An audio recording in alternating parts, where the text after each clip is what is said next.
Sir మొన్న గతంలో జరిగినటువంటి సభ్యులు కానీ సమావేశాలు ప్రస్తావనలు ఏమన్నా సభలో లేదు. మళ్ళా మొదటి సమావేశం కాబట్టి మిగతా రాష్ట్రాల్లో కొంత టూర్లు చేసి, ఎక్కడైతే కౌన్సిల్ అక్కడ టూర్ చేసి, మొట్టమొదటిగా రాజ్యసభ టూర్ చేసి అక్కడ పరిస్థితులు స్థితిగతులు అర్థం చేసుకొని ఇక్కడ కూడా కొంత పెంపొందే విషయంగా తెచ్చుకోవాలని నేను మా శాసనసభ వ్యవహారాల మంత్రి శ్రీధర్ బాబుని కోరాను. వచ్చేసి మా పార్టీ శాసనసభ పిలిచి ఎవరైతే కొంత గీత దాటుతున్నారో కొంతమంది తప్పటలు వేస్తున్నారో వారిని కూడా సరియాల్సిన అవసరం ఉంది. ఆ దశకు ప్రయత్నం చేస్తాం. సార్ మీ పార్టీకి సంబంధించిన విషయం మొన్న రాజగోపాల్ రెడ్డి నిన్న చిన్నారెడ్డి అసలు ఏం జరుగుతుంది? ప్రజాస్వామ్యం ఎక్కువ ఉంది కాదా అని మాట్లాడుతూ ఉన్నారు.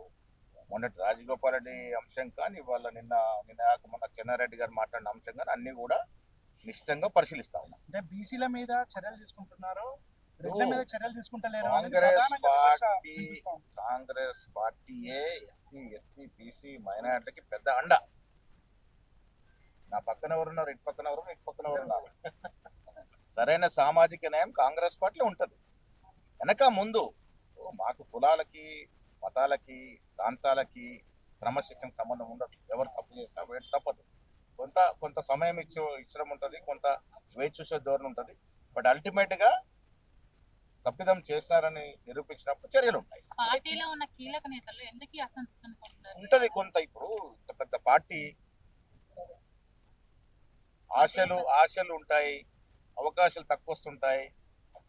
కొంత పెద్ద తరమైన మనుషులు అక్కడక్కడ నొచ్చుకొని ఉంటారు, వారు బాధను వ్యక్తం చేస్తూ ఉంటారు. ఆ వ్యక్తం చేసిన ప్రతి బాధను కూడా మనం క్రమశిక్షణ కింద తీసుకోలేము. ఆ గీత దాటినప్పుడే దాన్ని క్రమశిక్షణ కింద తీసుకుంటాం. Subscribe us and press the bell icon for more interesting updates.